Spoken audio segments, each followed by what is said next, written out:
नमस्कार दोस्तों। आज हमारी कहानी का विषय है तमाचा आत्मसम्मान का। सौरभ अपने पिता का अंतिम संस्कार करने के लिए आया हुआ था। दरअसल सौरभ के पिता राधे श्याम जी वृद्धाश्रम में ही रहा करते थे। बहुत समय पहले ही सौरभ उन्हें वृद्धाश्रम में छोड़ गया था। तब से वे इसी वृद्धाश्रम में रह रहे थे।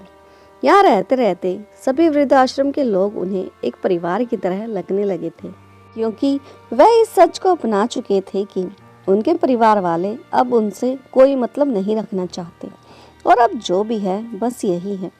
अब ये आश्रम ही उनका घर है और यहाँ पर रहने वाले लोग ही उनका परिवार हैं। राधे श्याम जी अपनी मृत्यु के समय तक वृद्धाश्रम में ही रहे और जब से सौरभ अपने पिता को वृद्धाश्रम में छोड़कर गया था, तब से उन्होंने सौरभ से कई बार बात करने की कोशिश भी की थी, लेकिन सौरभ के पास अपने बूढ़े पिता के लिए कभी समय ही नहीं होता था। निराश होकर धीरे धीरे राधे श्याम जी ने भी उसे फ़ोन करना बंद कर दिया था और आज काफ़ी समय बाद सौरभ के फ़ोन पर किसी की कॉल आई, जिसने उन्हें बताया कि सौरभ, तुम्हारे पिता राधे श्याम जी की मृत्यु हो चुकी है और उनके अंतिम संस्कार के लिए तुम्हें वृद्धाश्रम में आना होगा। वृद्धाश्रम में आने के बाद सौरभ अपने पिता का अंतिम संस्कार करने के लिए वृद्धाश्रम पहुंचा और अपने पिता का अंतिम संस्कार करने के बाद सौरभ अपने पिता का बचा कुचा सामान लेने के लिए वापस वृद्धाश्रम गया। दरअसल महीने भर पहले राधे श्याम जी ने अपने ही एक सहयोगी को बताया था कि यदि उनकी मृत्यु के उपरांत उनका बेटा उनका अंतिम संस्कार करने के लिए आता है तो उनकी एक अंतिम इच्छा है, और वह अंतिम इच्छा उन्होंने एक पर्चे में लिखकर अपने एक बक्से में रख दी है। जब सौरभ अंतिम संस्कार करने के लिए आया था, तब उस सहयोगी ने सौरभ को उनके पिता की अंतिम इच्छा और उस बक्से में रखे पर्चे के बारे में बताया था, जिसे देखने के लिए सौरभ वापस वृद्धाश्रम लौटा था। वृद्धाश्रम में पहुंचकर सौरभ ने अपने पिता का बक्सा खोला, जिसमें कुछ पुरानी चीज़ें पड़ी हुई थीं। उन पुरानी चीज़ों में सौरभ को अपने काम की कोई चीज़ नहीं लगी। सौरभ ने वह पत्र ढूंढना शुरू किया, जो कि बक्से के सबसे निचले तले पर एक पेपर के नीचे रखा हुआ था। सौरभ ने अपने पिता का वह आखिरी खत उठाया और उसे उठाकर यह जानने के लिए पढ़ने लगा कि आखिर उसके पिता की अंतिम इच्छा क्या थी। सौरभ इच्छा जानने के लिए उस पत्र को जैसे ही पढ़ने लगा, उसकी आंखों से झरझर आंसू बहने लगे और उसका गला रुंध गया। वह खुद पर काबू नहीं रख पाया और क्योंकि वृद्धाश्रम में उसकी पत्नी भी साथ आई हुई थी, तो उसकी पत्नी ज्योति भी वही कमरे में खड़ी थी। सभी बातों से अनजान ज्योति अपने पति को रोता देखकर कहती है, क्या हुआ सौरभ, तुम रो क्यों रहे हो? मानती हूँ तुम्हारे पिता की मृत्यु हुई है, लेकिन एक ना एक दिन तो सबको जाना ही होता है। परेशान मत हो, इसमें रोने की कोई बात नहीं है। राहुल हक्का बक्का सा अपने आंसुओं को पोंछने लगा, लेकिन वह अपने आंसुओं को जितना पोंछने की कोशिश करता, उतने ही उसके आंसू और बहे जा रहे थे, जिन्हें वो चाहकर भी रोक नहीं पा रहा था। निरंतर बहते हुए आंसुओं को देखकर ज्योति बोली, आखिर ऐसा क्या लिखा है तुम्हारे पापा ने, जिसे पढ़कर तुम बस रोए जा रहे हो? सभी बातों से अनजान ज्योति कहने लगी, मुझे भी दिखाओ। ज्योति ने सौरभ के हाथ से पत्र लेकर पढ़ा तो उसके हाथ पैर कांपने लगे और वह चुपचाप खड़ी रह गई, जैसे उसे भी कोई सांप सूंघ गया हो। वह कुछ नहीं बोली और बस भूत बनकर खड़ी रही। सौरभ वहीं बैठ गया और अपने पिता की तस्वीर को देखकर रोने लगा। वह रोते रोते अपने पिता से माफ़ी मांगने लगा। वह रोते रोते यह सब बातें कह रहा था, पापा मुझे माफ़ कर दीजिए। जाने क्यों मैंने कभी आपकी बातों पर विश्वास ही नहीं किया। मैं आपके अलावा हर एक इंसान की बातों को महत्वपूर्ण समझता रहा, लेकिन आपकी बातों को मैंने कभी तवज्जो नहीं दी, न ही कभी आपको कुछ समय देने की कोशिश की। मैंने अपनी ज़िंदगी में सबसे अनमोल चीज़ को खो दिया पापा। आप मेरे लिए क्या थे, यह मैं कभी नहीं समझ पाया, पर आज जब आप मेरे पास नहीं हैं तो मुझे आपकी बहुत कमी खल रही है पापा। आप कहीं से भी वापस आ जाइए। सौरभ आंखों में आंसू लिए भारी गले से इतना सब कहे जा रहा था, जबकि ठीक से उसकी आवाज़ भी नहीं निकल पा रही थी। ज्योति अपने पति को संभालती हुई कपकपाती आवाज़ में बोली, सौरभ खुद को संभालो, अब इस सच को तो नहीं बदला जा सकता ना। तभी सौरभ गुस्से में ज्योति को घूरता हुआ उठा और उसे खुद से दूर धकेलता हुआ बोला, हाँ, अब इस सच को तो नहीं बदला जा सकता कि मेरे पापा अब इस दुनिया में नहीं रहे और अब मैं उन्हें कभी चाहकर भी नहीं देख सकता। लेकिन जब वह इस दुनिया में थे और जब वह मुझसे बातें करना चाहते थे, मुझसे मिलना चाहते थे, तब भी मैं उनसे मिल ना सका, केवल तुम्हारे कारण और सिर्फ तुम्हारे कारण, तुम्हारी छोटी मोटी चिकनी चुपड़ी बातों के कारण। मैं ही पागल था जो तुम्हारे बहकावे में आ गया। तुमने मेरे पापा के खिलाफ क्या कुछ नहीं कहा ज्योति। तुमने मेरे मन में मेरे पापा के प्रति इतना जहर घोल दिया कि मुझे न चाहते हुए भी अपने पापा को घर से बाहर निकालना पड़ा। और मेरे पापा बस मुझसे बार बार यही कहते रहे कि उन्होंने कोई गलती नहीं की है, उनकी कोई गलती नहीं है और उन्होंने कुछ नहीं किया। लेकिन मैंने उनकी कोई बात न सुनकर तुम्हारी हर एक बात पर विश्वास किया। तुमने मुझे इतना बड़ा धोखा क्यों दिया, बताओ क्यों दिया। अगर आज मेरे पापा मेरे लिए यह लेटर छोड़कर नहीं जाते तो मैं कभी भी सच जान ही नहीं पाता और हमेशा ही अपने पापा को बुरा समझता रहता। ज्योति, मैं तुम्हें इस गलती के लिए कभी माफ़ नहीं करूँगा। तुमने कोई छोटी मोटी गलती नहीं की है, बहुत बड़ा गुनाह किया है और इस गुनाह की कोई माफ़ी नहीं है। चली जाओ मेरी नज़रों के सामने से। मैं तुम्हारी शक्ल भी नहीं देखना चाहता। मैं तुम्हें कभी माफ़ कर ही नहीं सकता। गुस्से में सौरभ ज्योति को वृद्धाश्रम में अकेला छोड़कर घर के लिए रवाना हो जाता है। सौरभ के जाने के बाद ज्योति भी उसके पीछे पीछे घर चली जाती है, लेकिन घर आते ही सौरभ ज्योति को घर में घुसने ही नहीं देता और उसे घर के बाहर से ही निकल जाने को कह देता है। ज्योति रोती रोती घर से चली जाती है और अपने मायके चली आती है। अगले ही दिन ज्योति की माँ और उसका भाई ज्योति को लेकर सौरभ के घर आते हैं। ज्योति की माँ सौरभ पर चिल्लाते हुए कहती है, राहुल, तुम्हारी हिम्मत कैसे हुई मेरी बेटी के साथ ऐसा बर्ताव करने की। आखिर तुमने उसे समझ क्या रखा है। वह कोई घर का सामान नहीं है जिसे जब चाहा घर में रख लिया और जब चाहा घर से बाहर निकाल दिया। मुझे लगता है तुम्हारी पिता की मृत्यु के बाद तुम्हारा दिमाग ठिकाने पर नहीं है। तुमने मेरी बेटी को धक्के मारकर घर से बाहर क्यों निकाल दिया। तुम्हारी इतनी हिम्मत भी कैसे हुई। क्या तुम नहीं जानते कि मैं क्या कर सकती हूँ। तभी सौरभ गुस्से में चिल्लाता हुआ बोला, क्या कर सकती हैं आप, जरा मुझे भी तो पता चले। बताइए क्या कर सकती हैं आप। आपके जो बस में हो आप कर लीजिए। सौरभ अपनी सास को घूरते हुए बोला, लेकिन अब मैं इस औरत को इस घर में नहीं रख सकता। आप जानती भी हैं कि इस बार आपकी इस प्यारी बेटी ने क्या किया है। ज्योति की माँ सौरभ को गुस्से में देखकर थोड़ा शांत होते हुए बोली, आखिर ऐसा भी क्या कर दिया है मेरी बेटी ने जिसके लिए तुम उसे घर से निकालने के लिए आतुर हो रहे हो। तब सौरभ ने अपनी सास से कहा, यह सब आप अपनी बेटी से ही क्यों नहीं पूछती कि आखिर उसने ऐसा क्या किया है। ज्योति नजरें झुकाए खड़ी रही। तब उसकी सास फिर से सौरभ की ओर देखने लगी। राहुल कहता है यह तो नहीं बताएगी आपको कि इसने क्या किया है, पर मैं आपको बताता हूँ कि आखिर ज्योति ने ऐसा क्या किया है।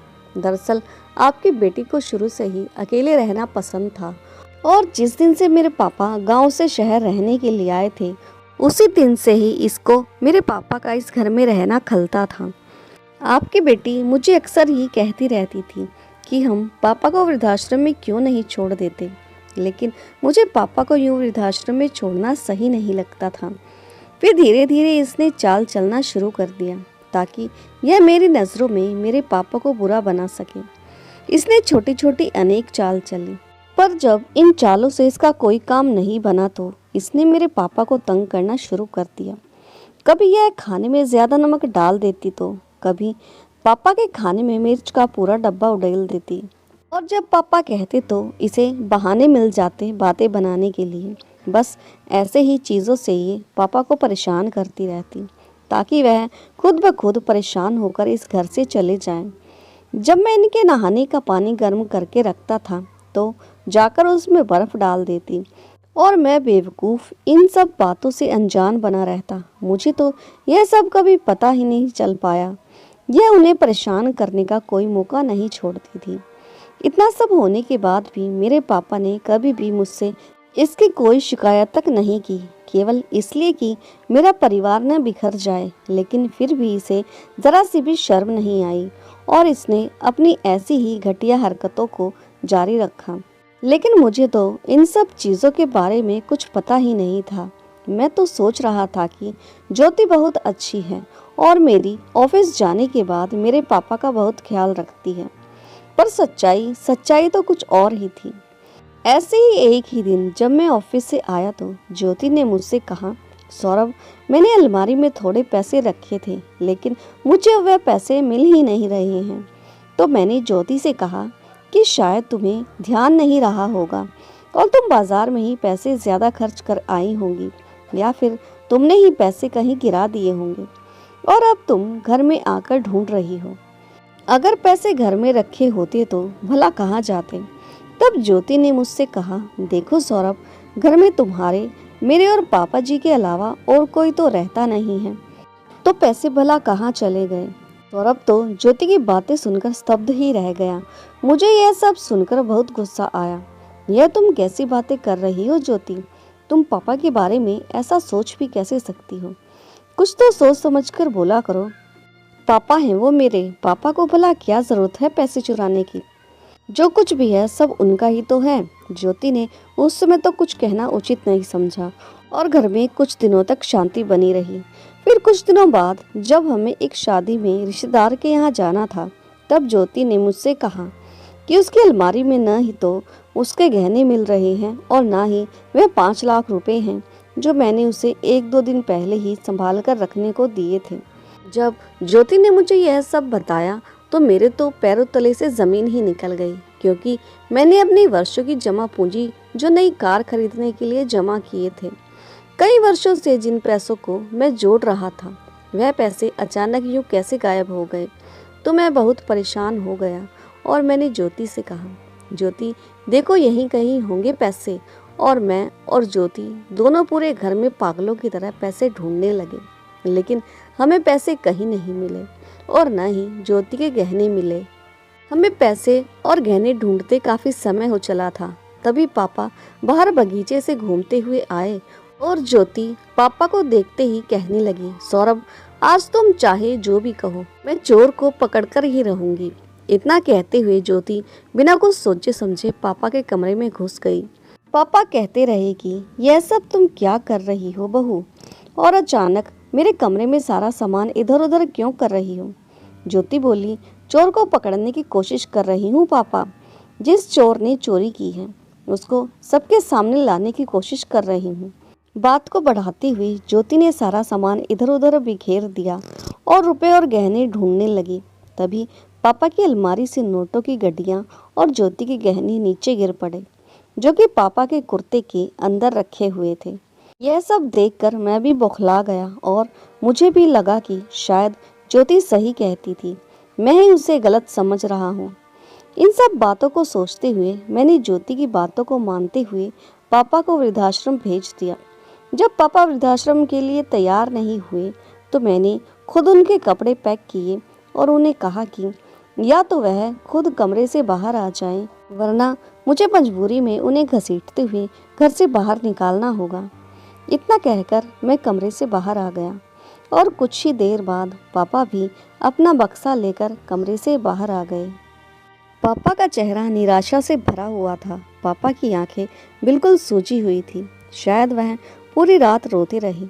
पापा मुझे बस यही कह रहे थे कि मैं नहीं जानता बेटा, यह सब सामान मेरी अलमारी में कैसे आया। मुझे नहीं पता कि यह सब किसने किया, पर मैंने आपकी बेटी की बातों में आकर उनकी एक न सुनी और मैं उन्हें वृद्धाश्रम ले गया। पापा एक मासूम बच्चे की तरह पूरे रास्ते मुझसे बस यही कहते रहे कि मैंने कुछ नहीं किया, मेरी कोई गलती नहीं बेटा, मुझे वृद्धाश्रम मत भेज, मैं घर के किसी भी कोने में पड़ा रहूँगा। मैं केवल तेरा चेहरा देखकर ही जी लूँगा। तू मुझे खुद से दूर मत कर। तेरी माँ के जाने के बाद बस तू ही तो मेरा इकलौता सहारा है। तू भी मुझे ऐसे छोड़ देगा तो मैं जी नहीं पाऊँगा बेटा। पापा मुझे बार बार कहते रहे, पर मैंने आपकी बेटी की बातों में आकर उन्हें वृद्धाश्रम में छोड़ दिया और फिर पलटकर कभी नहीं देखा। और अभी 2 दिन पहले ही मेरे पास वृद्धाश्रम के मैनेजर ने फ़ोन किया और बताया कि मेरे पापा की मृत्यु हो गई है। जब मैं वृद्धाश्रम पहुंचकर मैंने देखा कि मेरे पापा ज़मीन पर लेटे हुए थे और उनके सीने पर मेरी तस्वीर रखी हुई थी, जिसे उन्होंने अपने हाथों से कसकर पकड़ा हुआ था। दरअसल जिसने पापा को सबसे पहले सुबह उठकर देखा था, उसने पापा के बारे में बताया कि पापा रात से ही मेरी तस्वीर को सीने से लगाए हुए कुर्सी पर ऐसे ही बैठे थे और सुबह उठकर उसने जब जाकर देखा तब भी मेरे पापा इसी तरह बैठे हुए थे। पर उस लड़के ने जाकर जैसे ही पापा को थोड़ा सा हिलाया तो पापा नीचे गिर पड़े। ने तभी वृद्धाश्रम के संचालक से कहकर डॉक्टर को बुलाया और जांच करवाई। तब पता चला कि पापा अब इस दुनिया में नहीं रहे और इस दुनिया को छोड़कर जा चुके थे। मैं तो अपने पापा के लिए दुखी था ही, लेकिन हद तो तब हो गई जब मुझे आपकी बेटी की सच्चाई का पता चला। यह सच मुझे कभी पता ही नहीं चल पाता अगर मेरे पापा के सहयोगी ने मुझे मेरे पापा के आखिरी खत के बारे में न बताया होता। उन्होंने मुझसे कहा था कि मेरे पापा ने मेरे लिए एक आखिरी खत छोड़ा है और पापा की आखिरी इच्छा थी जो मेरे पापा ने उस खत में लिखी हुई थी, वही उनकी आखिरी इच्छा थी। उनकी इच्छा को मैंने पढ़ा। मैं जब वृद्धाश्रम पहुंचा, मैंने वह बक्सा खोला जिसे लेकर पापा घर से आए थे। इसमें पापा का कुछ पुराना सामान, कुछ पुराने कपड़े और कुछ पुरानी किताबें पड़ी हुई थी। वह बक्सा खोलने पर मुझे नीचे की ओर एक पर्चा मिला और वही पर्चा मेरे पापा का वह आखिरी खत था जो उन्होंने मेरे लिए लिखा था। आप जानना नहीं चाहेंगी सासू माँ की, उसमें मेरे पापा ने मेरे लिए आखिर ऐसा क्या लिखा था जिसे पढ़ने के बाद मैं आपकी बेटी से इतनी नफरत करने लगा।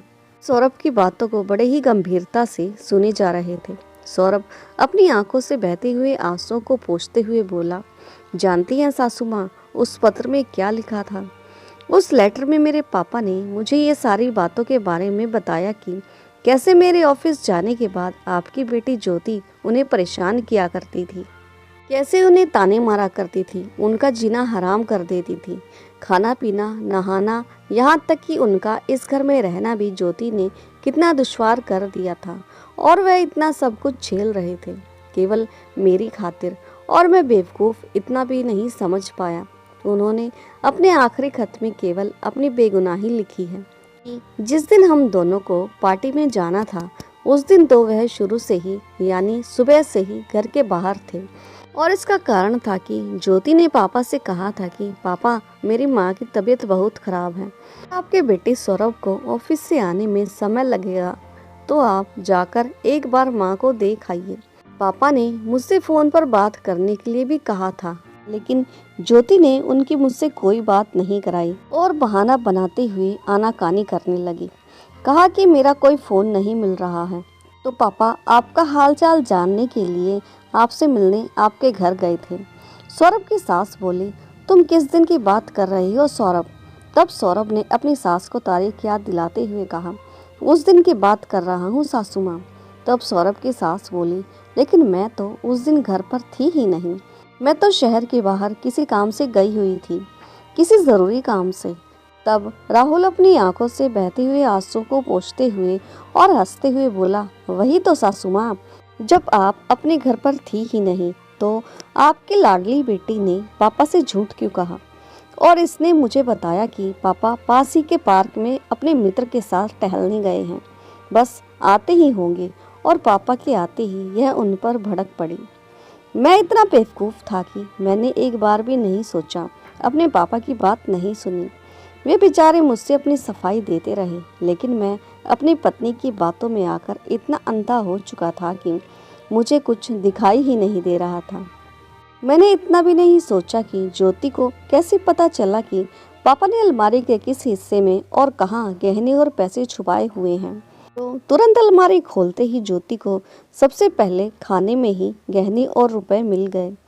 न मैंने इतना सोचा कि अगर पापा को गहने चुराने ही होते या पैसे चुराने ही होते तो भला वे उन पैसों का चुरा कर करते भी क्या, क्योंकि उनका मेरे अलावा तो इस दुनिया में कोई है ही नहीं।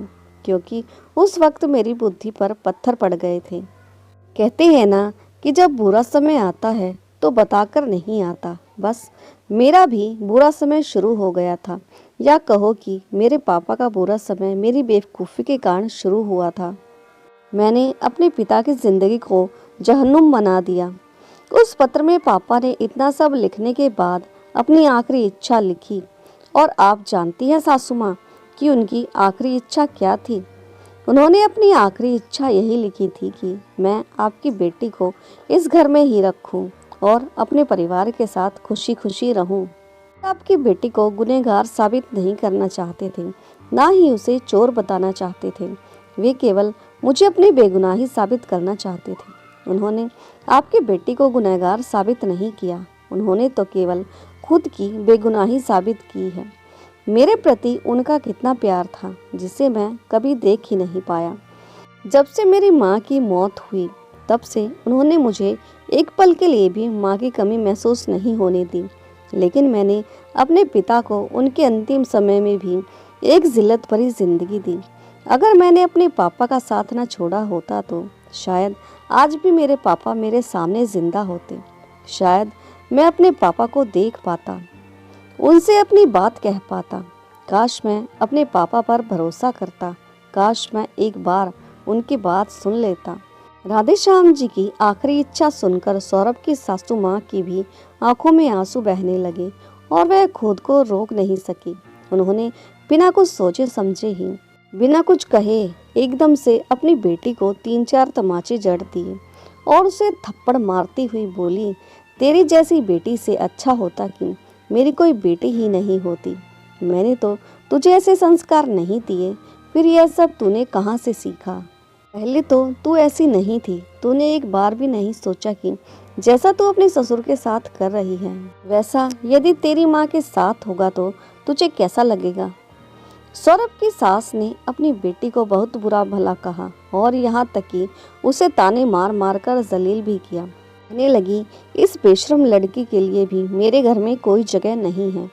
लेकिन जाते जाते सौरभ की सास ने रुककर दोबारा सौरभ से कहा, सौरभ बेटा, मैं समझ सकती हूँ कि इस वक्त तुम्हारे दिल पर क्या गुजर रही है और मैं तुमसे ये बिल्कुल नहीं कहूँगी कि तुम तुरंत मेरी बेटी को माफ़ कर दो। लेकिन मैं तुमसे इतना ज़रूर कहूँगी कि तुम्हारे वही पापा जिसे तुम इतना प्यार करते थे, इन्हें केवल एक गलत फहमी के कारण तुमने उन्हें घर से बाहर कर दिया। अगर तुम अपने पापा की ज़रा सी भी इज्जत करते हो तो तुम्हें उनके फैसले की भी इज्जत करनी चाहिए। और अभी तुमने ही बताया कि तुम्हारे पापा का आखिरी फैसला या उनकी आखिरी इच्छा क्या थी। अभी तुमने ही कहा कि तुम्हारे पापा की आखिरी इच्छा थी कि तुम अपने परिवार के साथ खुशी खुशी रहो। मानती हूँ सौरभ, यह सब भुलाना तुम्हारे लिए इतना आसान नहीं होगा, लेकिन तुम ज्योति को अपने घर से निकाल कर अपने पिता की आज्ञा का उल्लंघन मत करो। जो बीत गया उसे तो हम बदल नहीं सकते। उनके जीते जी तुमने उन्हें बहुत दुख पहुंचाया, उन्हें जीते जी बहुत तड़पाया। लेकिन मैं तुम्हारे हाथ जोड़ती हूँ बेटा, अपने पिता की मौत के बाद कम से कम उनकी आत्मा को तो शांति दो। जो वह चाहते थे, कम से कम उनकी मौत के बाद तो तुम उनकी आखिरी इच्छा पूरी कर ही सकते हो। अपनी सास की बात को समझते हुए सौरभ ने अपनी पत्नी को घर में रख तो लिया, पर वह उसकी गलती के लिए उसे माफ़ नहीं कर पा रहा था। पर उसने अपने पिता की आखिरी इच्छा मानते हुए उसको घर में रहने दिया। और अब ज्योति अपने द्वारा की गई गलतियों से शर्मिंदा थी। ज्योति अपने पति का अपने प्रति व्यवहार देखकर रात दिन खुद को कोसती रहती।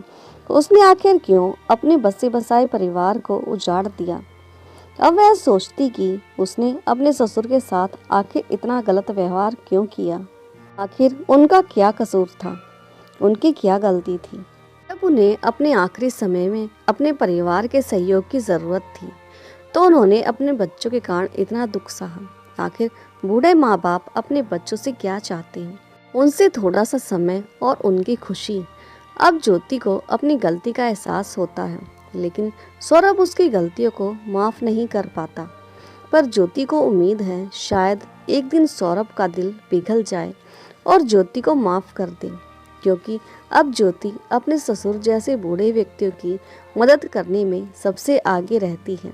लेकिन सौरभ उससे खिंचा खिंचा रहता है। शायद ज्योति अपने किए कर्मों की सज़ा भुगत रही है।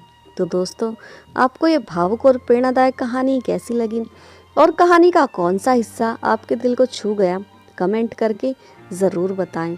और हाँ, यदि चैनल पर नए हो तो चैनल को लाइक, सब्सक्राइब और शेयर करना ना भूलें। तो मिलते हैं एक नई कहानी के साथ, तब तक के लिए धन्यवाद।